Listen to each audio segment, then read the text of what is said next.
السلام عليكم ورحمة الله وبركاته. ازيكم عاملين ايه؟ يا رب تكونوا بخير. انا النهارده طالعه لكم بوصفه جميله جدا ومش هتكلفك اي حاجه، هي طريقه فتة العدس. دلوقتي جبت حله، حطيت عليها حبه ميه وحطيت عليها جزر وحطيت عليها بصلايه و3 فصوص توم. دلوقتي الميه بدأت تغلي، حطيت عليها العدس. معلش نسيت اصور وانا بحط الطماطم. دلوقتي العدس بدأ يغلي، اتأكدت ان خلاص العدس استوى، هحطه واضربه في الخلاط.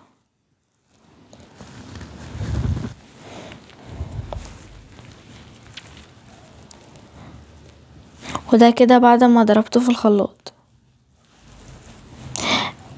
انا بحط فلفل اسود والملح حسب الرغبة، وحطيت عليها كمون. احنا عشان عيلة، عشان كده حطيت عليها التوابل وعملت الكمية دي. حطيت بقى، جبت حلة تاني حطيت فيها حبة مية ومعلقة سمنة، دي للرز. جبت سمنة، حط على العدس معلقتين سمنة كبار. كده بقلب التوابل كلها مع العدس. جبت صينية، هحط اول طبقة اللي هي فتة العدس، هحط عليها اول طبقة اللي هي العيش، والعيش يكون متحمر.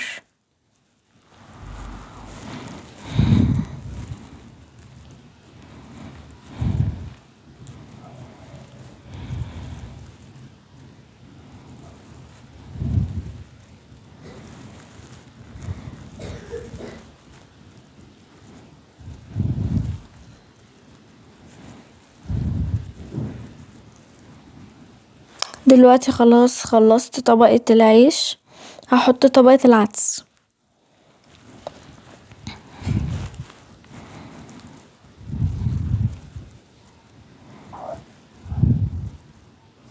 خلصت طبقة العدس، هحط طبقة الرز.